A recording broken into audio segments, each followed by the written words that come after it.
this 4-part series, get an inside look on the making of one of the most anticipated titles in gaming history. This is Inside Assassin's Creed 3. Ever since Europeans arrived in North America, they had been involved in shipping goods back and forth across the Atlantic Ocean. In order to make this economic system work, the British tried to control the goods that are going to the colonies. And it was this goods coming back and forth which made a few places on eastern North America important. Whether it's the Boston Tea Party or the Boston Massacre. Fire! We have these big historical events that we can situate our game around. All of these events that people have a rough understanding of, but they've really never experienced.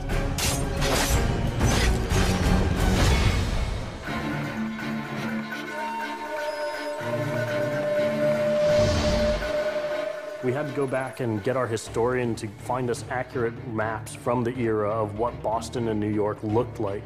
These are actual replicas of the cities. If you're familiar with those cities, you should have that sort of eerie feeling of finding familiar sights. We really wanted to push the animations and just make it look like it's a real living world. As you walk through the crowd, you'll also see animals in the streets. They'd have a pig, they'd just clip his ear in a certain way, and they'd let him go in the street. And then he'd eat garbage, and then when it was time to eat the pig, you'd go and find your pig, and you'd slaughter it and eat your pig. We've got a lot of new ingredients that just bring a new, fresh feeling to the gameplay inside of the cities.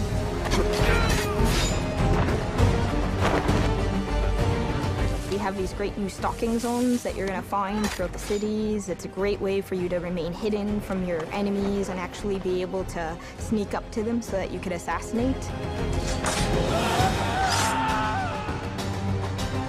We've got this amazing dynamic weather system in, so we can see not just the time of day passing, but also going in and seeing the same environments, not just in the summer, but in the winter as well.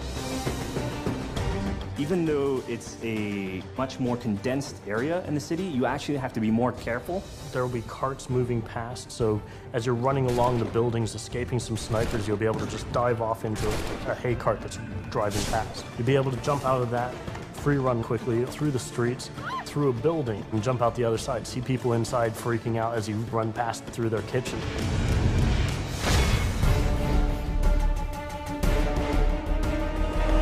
Living on the frontier was extremely difficult. Not only did you have harsh winters, cold, freezing temperatures, in the summer you had heat, humidity, so it was a gamble every year that you were out on the frontier, whether you're going to make it or not. For AC3, the biggest difference is just having access to the frontier. So this huge wilderness area that you can sort of explore at your own pace. It's a forest, the navigation in a very new environment, in a very organic environment as well. In the frontier, you'll be able to navigate through deep snow, but also snow does impact your gameplay. It will slow down you as well as your enemies. Once we decided that we were going to build the frontier, we realized obviously we need to populate that area. So animals became a very big deal. We have over 24 different species of animals in the game. There's an entire hunting loop that you can engage in. Whenever you're building elements such as animals, you're halfway trying to be real and halfway trying to fulfill that fantasy of what people expect.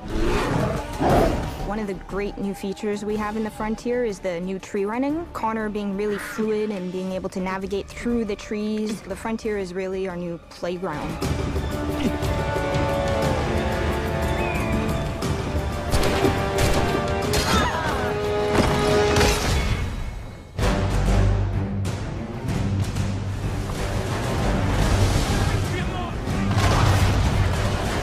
This war at sea was truly a global war and involved not only the British, but the French and the Spanish and the Dutch.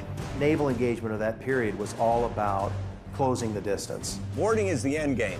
You've got to be able to close with the enemy, get alongside, then get on board to steal his ship. You want to take that ship intact if you can, because that's where you get your prize. The prize is whatever is on that ship that you want. Naval warfare was absolutely decisive to success in the American Revolution. Commerce comes by sea, at the same time invaders come by sea.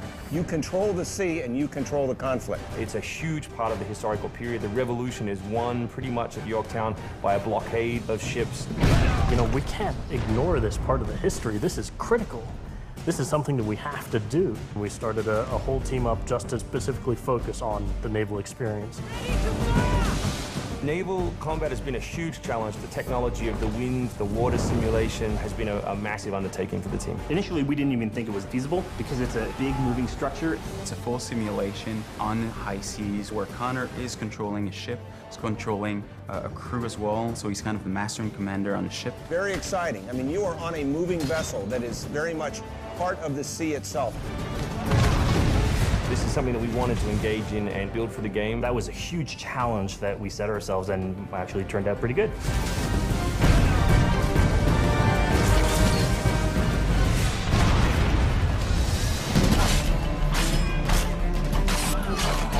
If you haven't played any Assassin's Creed games before, we really think this is a great point to get on board.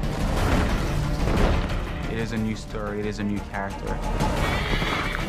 This team is full of people who love making Assassin's Creed, who are delivering just an astoundingly polished and fun experience.